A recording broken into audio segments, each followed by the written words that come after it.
What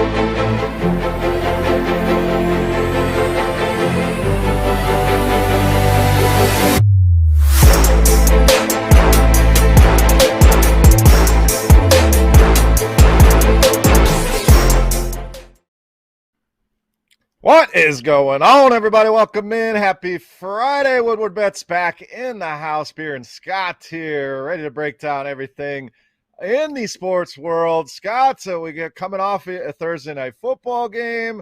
We got some college football starting tonight, more tomorrow, NFL around the corner, NBA in full swing, and of course, the premiere of Beers with Beer today. So we have a lot to get to, my man. Are you, A, how are you? B, are you ready to up your beer knowledge, your beer game, whatever we want to call it? I'm pretty excited for you here. New frontier for you. How we doing, buddy? Oh, I'm doing good. It's Friday. Can't complain. Like you mentioned, huge weekend coming up. We have, some huge, obviously huge college game this weekend with Michigan. And definitely looking forward to hopping into this new segment. See how I kind of said that, hopping into this new segment. But anyway, well played. Yeah, looking forward to that. But hey, I got to give you some kudos, man. You went on the Ryan and Braylon and with Maz yesterday on the bottom line. That is 4 Thursdays in a row you've called the best bet. You had the under last night, which got to be a little scary at times just because Taysom Hill was so bad. But so kudos on that. And then, well done representing the Woodward Bets over here. You laid the gauntlet down. You gave him a challenge. You said, hey, Scott and Beer want some of that action over here and some foaling. So definitely, I was definitely smiling with that. But Chris, I got to mention something. You see the backboard. We always talk about it. So let's talk about it. Yep. So last night I'm at the bowling alley now, Chris. So I bowl on Wednesdays and Thursdays. So I was at the bowling alley last night. Did not have as good as the night I had Wednesday. Kind of struggled a little bit under my average. But anyway, every week, Chris, there are Buckeye fans probably wearing their gear. I mean, there must be a dozen of them walking around between, maybe, what do we have, 30 team, maybe, 150 guys. So there's a good 10, 12 dudes walking around every week wearing the red and the scarlet gray. I mean, it's religious, right? Now, wouldn't you think a week after a Michigan game that, man, these Buckeye shirts would be out everywhere? I want to know what happened. I don't know what happened. I was yelling in the bowling alley. I said, what happened?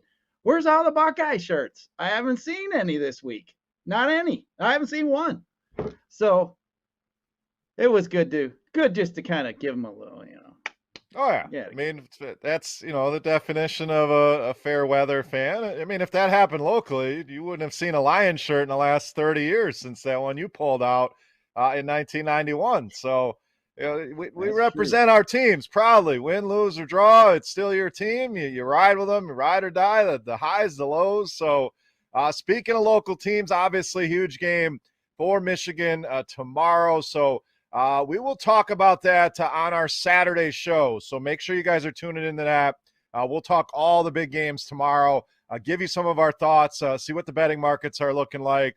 We will touch on the game for tonight here on the show with Oregon and Utah kind of kicking things off. So we'll get into a little bit of that on today's show. Again, we'll talk some NBA. Got a pretty full slate of games. We'll update things in the NFL as well. But Scott, wanted to talk Michigan real quickly here. And obviously we know the tragedy that happened at Oxford High School and just an awful, senseless loss of lives there. But saw something about Michigan wearing a patch to honor the victims of this tragedy. Also saw there is a petition going around to rename the football stadium after Tate Myre, which is the young man who, in my eyes, is a hero, that tried to take out the gunman to save his classmates. So you talk about heroes, you talk about real life heroes. I know we haven't talked about this much on our show, but it's been covered everywhere as it should be. But to honor these victims the best that we can, and Michigan's certainly going to do that this weekend with a patch on their jerseys for this Big Ten championship game. So I thought it was a pretty great gesture. Remember not only Tate, but the rest of the victims, their lives cut short way too quickly. And glad to see that we're getting things like the patch, the stadium, which is, nothing in comparison with a loss of lives. But the more we can remember these 4 victims, the better, in my opinion. Yeah, I mean, well said. I will say one thing. I think it's a testament too to the sporting world on how it's such a healing mechanism for everybody. I mean, we've seen it with different tragedies when sports comes in and some games and go on, and George Bush throwing out that pitch after like 911 and just stuff like that. And I think that was awesome. It was a credible gesture to put Tate Myre's number and those other hearts on their with that patch. I mean, if they would sell that or something along those lines, I'm sure they would do pretty well with a fundraiser. But I was really glad to see that. That was touching. That was awesome. Absolutely. So love to see it. So again, we'll talk more about the Michigan game tomorrow and dig real deep into that one in their matchup with Iowa and the rest of the Saturday slate. Scott, let's recap what we saw last night, Thursday Night Football. You mentioned I went on the bottom line. We challenged those boys to some foaling. I mean, we weren't able to attend the holiday party. COVID kind of restricted the both of us. Some close contacts, playing it safe. No COVID here. No COVID there. We're both fine, but we wanted to play it safe. So, anyways, Ryan and Braylon end up as the foaling champions of the Woodward Sports Network holiday party. We're calling nonsense on that. A paper champion, as they say in Rocky IV. So now the heavyweights are going to step into the ring. Both real life heavyweights, in that we're both adding some pounds here as we get older, but also heavyweights of games in general, Scott. Bowling, cornhole. I mean, this is right up our alley. So they happily obliged. They are ready to rock. So we will set something up here probably after the holidays. December is always crazy for everybody, but looking forward to this match and to claim the rightful champions here of the Woodward Sports Network and in the foaling department. Yeah, I mean, you got to think about it now, Chris. I mean, you and I mean, we're veterans of these type games. I mean, we're tailgating pros. I mean, this is what we do. I mean, we go to the opening days. We've been around. I know you like to go back home, go to Wisconsin, and go to some games. I mean, this is what we do. I mean, I've been in your driveway, I don't know how many nights playing silly games like this. So I'll tell you what, Braylon, you're always out there on the field, buddy, getting ready for games. I mean, I get it. You're throwing a football, but I mean, and Ryan, he's always doing some kind of a broadcast pregame show. We're the ones out there partying and playing these games, Chris. So we just want to we're going to have to come in there and show them what's up a little bit here, I think. Yeah, right in our wheelhouse for sure. So we will represent here and bring the title back to the Woodward Bets side of the house here. So gauntlet has been thrown down. They have accepted. Let's recap Thursday Night Football real quick again. Was on the under last night. So like I said, it got a little bit dicey there, especially that long touchdown at the end was like, oh boy, here we go. But ends up staying under that number. An ugly game, Scott. I mean, both teams did not look great. Dak Prescott looked all out of sorts. Taysom Hill, sure, 100 yards rushing, and the fantasy numbers look great, but that's always the concern with a guy like Taysom Hill, Scott. It reminds me of Jalen Hurts. It's very similar, like very fantasy friendly. That you're there in your fantasy lineup, you're pretty happy, even with 4 interceptions. He still put up a big number, but as far as a real life quarterback, he's just not it. Like, you can do the gadgety type things with him, no doubt. When they have another quarterback in there, he comes in, whether it's at a running back, a tight end, that I don't mind. I mean, they're way overpaying this guy, that's for sure. But the way they utilize him in a part-time role, I don't mind that whatsoever. But we saw some of the deficiencies in his game. Some of those interceptions were ugly. I know he was dealing with the finger injury that they showed about 1,000 times on the broadcast, but we've seen this story play out before with Taysom Hill. So we'll see. Apparently this finger injury is more serious than first let on. So who knows what the future holds here. But he really held them back. And no Alvin Kamara certainly didn't help. But all in all, an ugly Thursday night game, which is kind of how I thought it would play out. Two teams trying to run the ball. We didn't see very crisp plays on either side. Just overall, an ugly outing for both teams. And Dallas, give them kudos. They survived. They capitalized on the turnovers, but I don't think it's a glowing win here for the Dallas Cowboys last night. I'll tell you what kind of stood out for me, Chris, is Diggs on Dallas's side on that defense. He is awesome, man. That dude is really good. He might be the best cornerback in the NFL. I mean, that guy is every game I watch the Cowboys, number 7's coming up with the ball somehow at some point.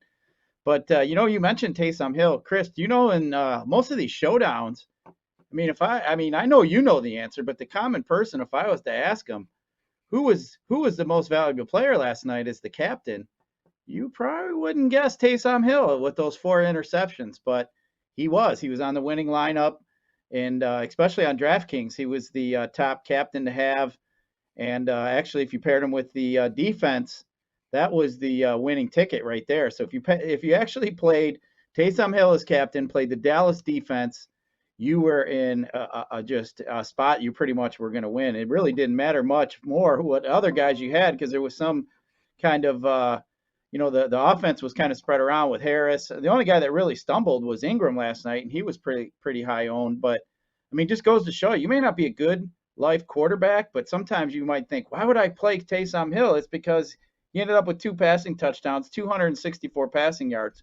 Yes, he had 4 interceptions, but he also had 100 yards rushing. So, man, that's what gets you to a pretty big number. Yeah, so again, fantasy friendly, but we had a tweet earlier today from Adam Schefter. It sounds like the finger injury is not going to require surgery. A similar injury to what Russell Wilson has, who opted for surgery.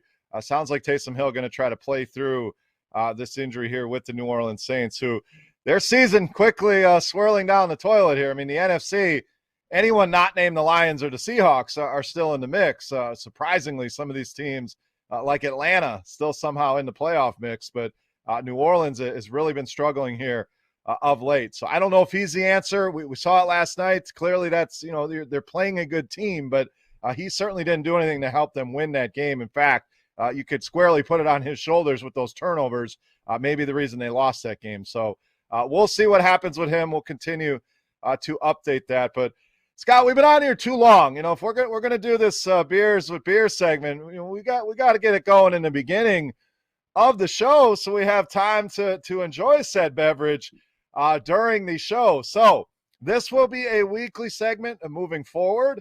Don't be jealous. I know we can't all drink at work, but here we are drinking at work on a Friday. So sitting in a good spot here. But what we want to do here, give you a little bit of a backdrop. Clearly, I'm a beer guy. You're not named beer if you don't know the beer game and enjoy it. And, I pretty much like all different types of beers, from the Miller Lights, the Bud Lights, the Coors Light, all the way up to barrel-aged stuff and, 10, 15, 20% beers. So, and everything in between. There's very few things in the beer game that I don't like. So, Scott, on the other hand, I'm not going to call you a rookie, Scott. You like what you like. What's your typical? I know you like the Modelo's and the Coronas. Is that your lane? What's the typical beer here for Scotty G? Yeah, my beer life was Bud Light for ages. I drank the Bud Lights, the Budweisers, would do that. Then I kind of went a little bit Coors Light, and then I kind of switched up. Maybe about 3 or 4 years ago, I switched up to the Mexican beers.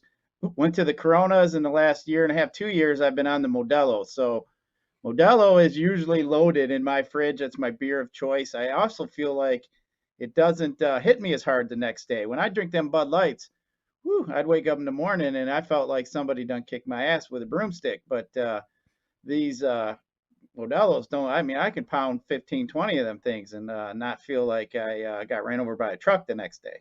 Maybe a car, but not a truck. Oh, we had that picture the other day that summed it up so well. Scotty G passed out after that 801 bowling series. There he is, drinking some Rainier, which I believe is out of the Seattle area.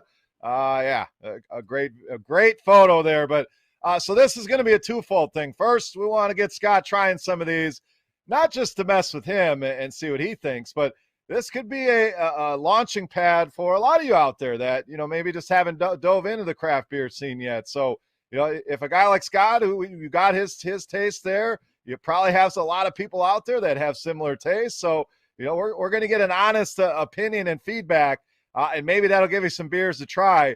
B, we want to spotlight some of these local breweries. Michigan, if you're not aware, one of the best craft beer states in the nation. There are some fantastic breweries from the big names that you've likely heard of, like Founders and Bell's. There's a lot of mid-range breweries, even a lot of the smaller local ones. So each week we're going to try to highlight a different Michigan brewer a different Michigan beer and give it a spotlight here on the show. So let us know what you guys think of the segment. Hit us up on Twitter at Woodward Bets. But Scott, let's get into our inaugural beer here. First edition here, Beers with Beer. Again, we'll be doing this every single Friday. So I'm gonna hand pick these beers. I'm gonna try to keep it easy in the beginning. We'll throw in some curveballs and make it a little harder as we go along. But I wanted to bring to the forefront one of my favorite breweries, one of my favorite beers, a staple in my fridge all season long. I'm sure a lot of you out there are very familiar with Old Nation Brewing. So I want to give a shout out to my boy Jonathan, who recently started with Old Nation Brewing, but just make some fantastic products. Headlined by this bad boy right here, M43. So let me get it centered here on the screen. So a fantastic Michigan beer here, M43, one of my favorites. So Scott, this is a beer you can drink out of a can. I personally like to put it in a glass. Now, if you'll notice on your label, Scott, do you have let me see your label on your beer here. Turn it around. Let's see. Turn it a little bit.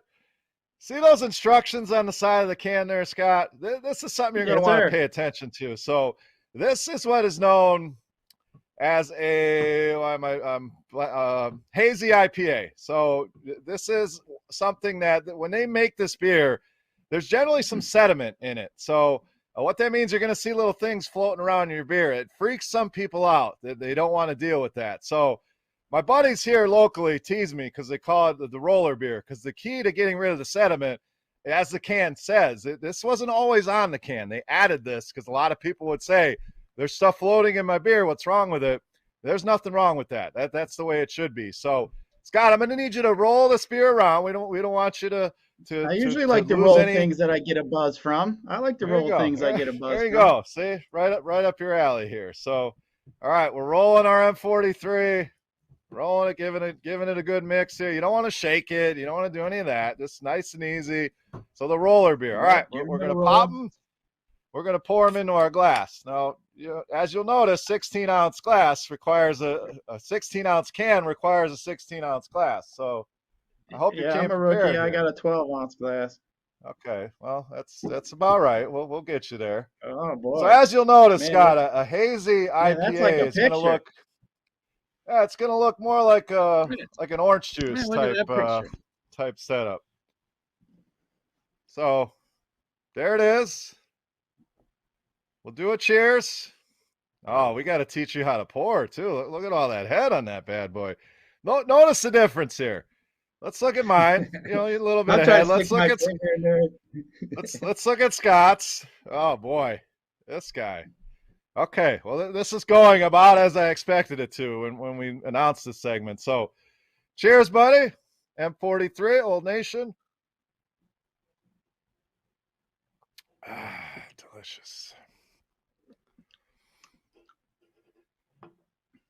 Yeah. Okay, initial, kind of like I don't want to steal the, one bite. Everybody knows the rules, but.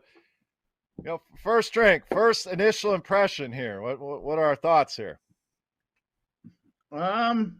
It's got like a, you can definitely taste it's got some hops in it, but I think it's got like a, I don't know, it's got like a tangy, like summery citrus kind of taste. It's pretty good. I like it. It's not overly thick. I generally like the blonde beers and everything else. Like I said, this one kind of is like more of a summer beer. I'd say would be my first instinct. Yes, so this one definitely. Normally it's December. I'm probably not drinking many M43s anymore. This is definitely more of a spring, summer type offering. But you nailed it. It's the hops with the fruit. A lot of people think it tastes like orange juice almost, a pineapple-y type flavor. So 6.8% on these. So again, when you see the foam all over my face. There you go. So you'll see the term hazy IPA. They're also known as New England IPA. So there's different styles. The IPA craze kicked in a few years ago, and everybody was making these beers. But a funny story behind this beer. This brewery, I believe, was Motor City Brewing. I forget the exact who they were, but they transitioned over to Old Nation. almost on the brink of disaster and bankruptcy from what I remember. And this beer was revolutionary. This beer saved them and became their staple and became so popular, not only in Michigan, all over the country once people got their hands on this thing, that this still stands the test of time as one of the best New England IPAs on the market. There's some great breweries out there on the East Coast, like a Treehouse making some great New England IPAs. Obviously, New England makes sense. That's the area a lot of these beers come from. But this M43 from Old Nation really saved their whole operation. And now they have a ton of different beers. So this is not the last time you'll see Old Nation. But wanted to give them a shout out here in our first Beers with Beer. So, Scott, we'll get a review at the end. We'll let you get to the end of that thing. Enjoy it here throughout the show, and then we'll get your final feedback. But 6.8 or well, woo, 6.8. So about double from what you're used to. So they'll pack a punch for sure. So, Scott, let's talk some NBA here. Let's get in the NBA here for tonight. 9 games on the docket here tonight. So, thoughts on the NBA, guys? You're looking at some of the injuries on the docket for tonight that we have to cover here. Anthony Davis, questionable as always. Sounds like he's going to be able to give it a go. Miami, going to be very thin. No Jimmy Butler. No Bam Adebayo. So that'll be a place we can look for value. We know Devin Booker going to miss this rematch with the Golden State Warriors. So should be fun tonight. Kristaps Porzingis looking doubtful for tonight. Jaylen Brown getting a night off for Boston. Questionable tags for Karl Anthony Towns, Kevin Porter Jr., and Josh Hart. So those are most of the big names here. Obviously, NBA, you got to be paying attention right up until lock and really paying extra attention to injuries. Guys, we saw what happened last night with the Bucks, Scott. I mean, Giannis gets scratched. Well, it was about 10 minutes before the slate locked. So things can change in a hurry. You can't make NBA lineups early in the day, walk away, and expect to have an intact lineup. It's just not the way to do it. So those are the injuries that we're looking at for tonight. Who are you looking at for your lineups tonight, Scott? Yeah, I mean, you mentioned salary. I like Dwayne Dedmon. I think he's a pretty good salary relief guy that you could look at that's popping on a few of these optimized. Chris LeVert is another guy here, 4,800 you could look at. Maybe some Jalen Brunson. But, Chris, I think Tyler Hero for 7,000 is in a pretty good spot with some of them injuries like you were mentioning. I like him tonight, and Kyle Lowry as well. So, the only team really on a back-to-back are the team that just played the Pistons, the Phoenix Suns. So might want to pay attention to that, see if they have anybody out. But you mentioned them injuries. I think it was the other night. I think Jimmy Butler was ruled out like 10 minutes before. So, yeah, always got to pay attention to this, to the injuries and everything else. And like we had mentioned before, just pay attention to Twitter, beat writers, stuff like that, and you'll get that late news and then make that change right away. You can get a low-price starter that might help you bump up and get you a stars and scrubs, like we like to say. Yeah, so Tyler Hero's probably my favorite play on the entire slate. I mean, no Butler, no Bam Adebayo. He has to be the offense for this team. So Duncan Robinson gets a good boost there. You mentioned Dedmon. Even a guy like Kyle Lowry, kind of more expensive than some of them value guys, but he's in play. If Porzingis is out, but huge bump to Luka on the high end, but Jalen Brunson becomes a lot more important offensively for that team. So I really like him, and I like this Houston-Orlando game. Two teams that love to get up and down the floor. So could be some value if Kevin Porter Jr. misses. We know Jalen Green's out. So a guy like Armani Brooks, we saw Gyiraszin Tate go nuts the other night.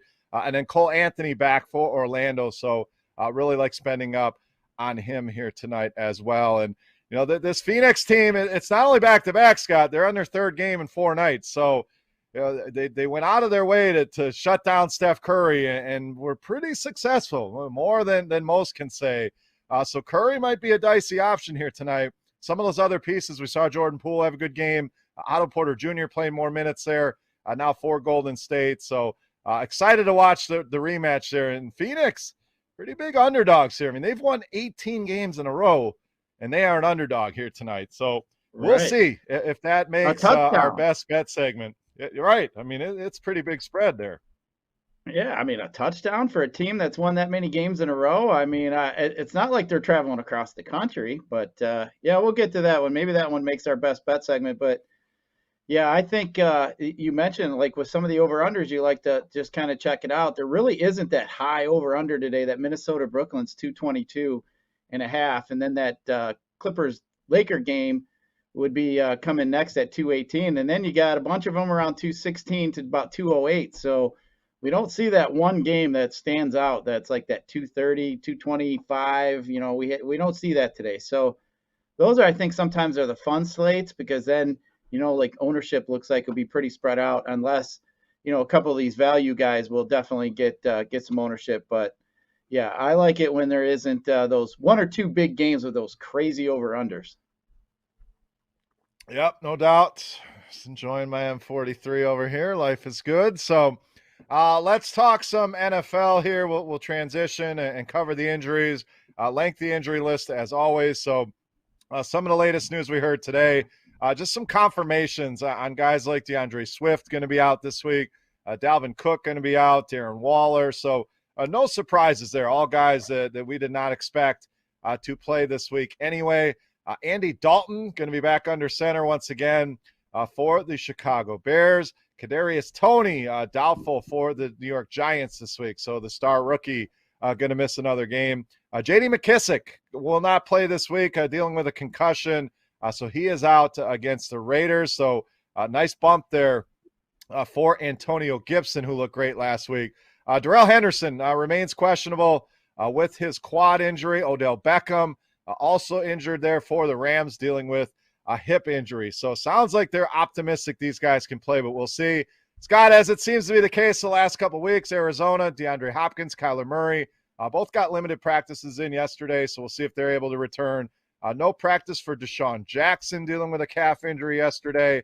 Brandon Cooks and David Johnson still dealing with their injuries. Allen Robinson, doubtful once again here this week. So if you're counting on him for whatever reason, it does not sound like he will be back.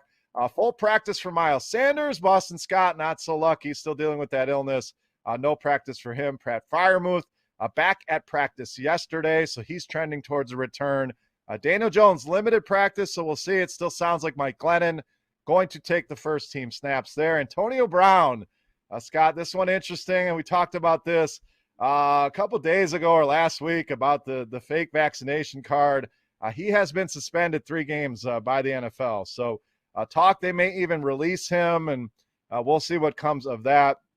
Melvin Gordon, no practice, so he is not looking likely here. So all systems go with the rookie there, Javonte Williams.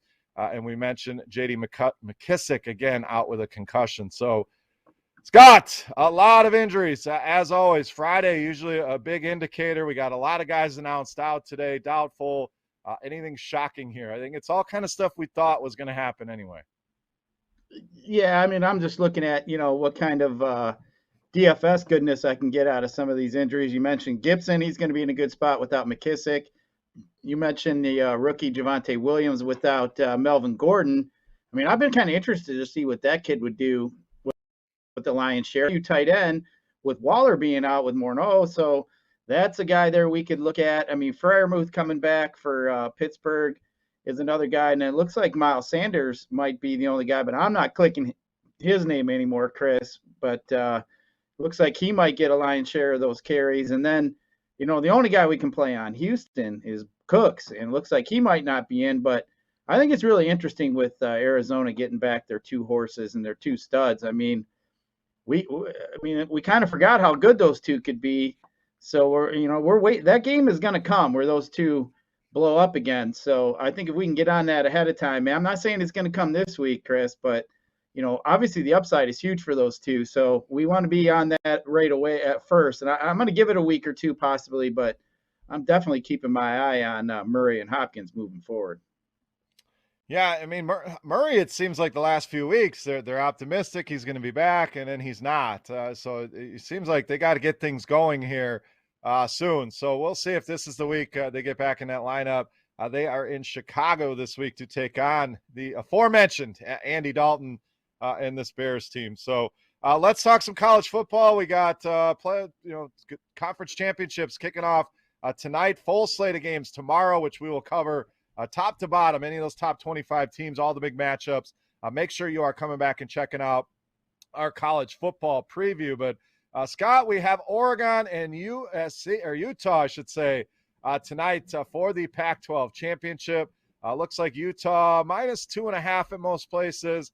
Do have a 3 out there. 17th in the country. Oregon comes in at number 10. Obviously, Utah dominated this last matchup 38-7. So are we going to see the same thing play out here? How do you see this one shaping up? Very high total in this one. Two offenses that we know can light up the scoreboard, both averaging over 30 points per game. Is this going to be the same story we saw last time, or do you think Oregon gets some revenge here tonight? Yeah, I mean, this is interesting. I mean, you look at it, they obviously already played each other. It was 38-7. And when you look at that game, Utah scored 2 touchdowns in the last 27 seconds, including a 78-yard punt return.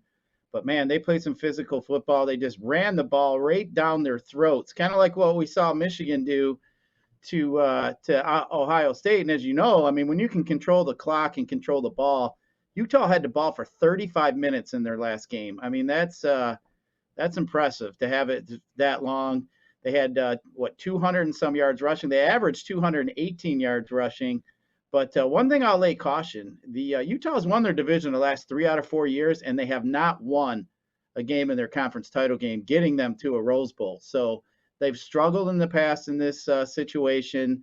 The Ducks have won this title game in the past 2 seasons. So, even though Utah here is the favorite, Chris, I think Oregon may end up pulling off a upset here. I mean, I think they're going to be focused, especially after that butt whooping at Utah. But I mean, you look at that game, yes, they did run for quite a bit, but they got bitten by, 22 touchdowns in the last 27 seconds of a half going into half. I mean, that's just crushing. They were losing 28-0 at the half. I believe if they were only losing 14-0, that game could end up being a little bit different. It's pretty tough to come back 28-0 on the road. Yeah, I'm with you. We talked about this game on the bottom line yesterday. We kind of walked through some of these games, and my stance has not changed. I think Oregon's going to win this game. So rather than grab the 2.5, 3 points, which, that's the safer play. We don't do things safely here. We want to win these bets. I'm going with the money line here with Oregon tonight. So updated odds. There's some plus 120s for the most part, plus 125 out there at Caesars. So, I mean, you can take the points if you want, but I'm calling the Oregon victory here tonight. I agree with a lot of what you said. It's tough to beat a team twice. Oregon can go back, look at this film. What did we do wrong? You mentioned a lot of it. Utah had some big plays in that game as well. I think Oregon the better team here. Utah's on a roll, no doubt, but I think the Ducks get it rolling tonight and win this game. So I am taking them on the money line at these plus 120, plus 125 prices. Yeah, I don't blame you at all. I mean, we saw what the Ducks did to Ohio State. We just Thibodeau and those boys got to just limit, kind of keep that run game up the middle, be able to stack the box, and we'll see what happens. I obviously, when you get beat like that, they should be able to game plan. Like you said, it's really hard to beat a team twice. But man, Chris, I'm just excited. We're getting the end here to college football. This is the beginning of it here. These conference championship games is a lot of fun. But I mean, let's not forget too. Utah did end Oregon's college football playoff dreams here, so now they get redemption. I mean, that's huge. I think you're right. I think they end up getting the job done tonight. All right, let's end the show here. How's that beer treating you? First of all, we got to get some best bets in here. Not bad. I almost got it down. Okay, it's pretty good. I don't mind it. Now, is this a beer you got to put a fruit in? Is this like somebody make fun of me for putting an orange or something in it, or no? People do. That's more Bell's Oberon. You'll see that a lot. People putting oranges in that. So I tend to avoid the fruit. I don't mind the lime and the Corona, things like that. But the big old orange in there. This one, some places will offer it. Most places, you just get it straight up. So this guy, like a champ, man. Yeah, we want the easy end. We're gonna find some that you're gonna want to pour down your drain, I'm sure. But this is an easy drinking summer beer with a little bit of punch on it. Some of those lighter beers. I can see why it helped that brewery. I can see why that story you told about how it saved the brewery. I mean, this ain't bad. I bought a 4-pack, Chris. So, I thought, well, I asked a couple buddies, and I actually had a couple buddies tell me that they thought I would like it. So I thought, I'll buy a 4-pack instead of buying a single. So Kind of glad I did. I got a couple extra in there, but is it only coming a 4-pack because it kicks your ass if you drink the 4 or what? Yep, 4 packs only on that, and you can find it anywhere. I'm going to try to find beers that are not obscure, where you're never going to be able to find it. This you can find at Kroger, anywhere you shop. So if you have not tried it, I think it's a good entry point. It's easy drinking. Yeah, you got a little bit more hops, but I'm glad that you're enjoying it. So we'll come back next Friday. Well, before that, obviously, we want you to check in once a week, but we'll be doing this every single Friday. And if you work for a craft brewery, if you are a brewer, or you're even an enthusiast of a certain beer or a brewery maybe I haven't heard of, please feel free to reach out. We'd love to spotlight more Michigan companies, more Michigan beers, more Michigan people making great beers. So any of that comes to mind, please reach out at Woodward Bets or at Beer Makers Fan. Let me know on Twitter some of your favorite beers. But Scott, it's best bet time. So, if I was betting on you to enjoy that beer, I already got one winner in the book. So let's add some more here. Let's give some people some winners here tonight. What do we got? Best bets for Friday night. Well, I'm going to steal it before you say it. I'm going to take the Oregon Ducks plus the 3. I'll let you have the money line bet, but I'm going to take the Oregon Ducks plus the 3 as we, that's what you get for letting me go first. I don't know what to tell you on that one. And then another one I do like, Chris, I like the Houston Rockets tonight in basketball, minus the 2.5 at home. Orlando's just been struggling lately. So I'm going to go with the Rockets, and I'm going to just go with the Ducks tonight. I only like 2 plays. All right, we're kind of hitting the same games with different bets. So college, I already gave it out. I'm gonna put it here as a best bet. I like Oregon to win the game, so grab that money line. I'm gonna go to that Houston Orlando game as well, but I like the over in that one. Two teams again that love to get up and down the floor, even with some of the injuries. I think we'll have some pretty significant scoring in that game. And then I'm gonna roll with the Atlanta Hawks here at home against the Philadelphia 76ers. So it's a split out there, 1.5. 2 is the line, so we'll say -2 just to be safe here. I like either way, but we had the Hawks the other night. They came through for us. I think this team is underrated, got off to a slow start, and I think they get it going here once again tonight against the Philadelphia 76ers. So Oregon on the money line, the over in the Orlando-Houston game, which is sitting about 216-ish, and -2 on the Atlanta Hawks against the Philadelphia 76ers. So Scott, that will do it here for Friday night. Again, make sure you guys are coming back and checking out our college football preview tomorrow, Sunday morning, 9 a.m. Let that gun fire, baby. Shoot that, baby.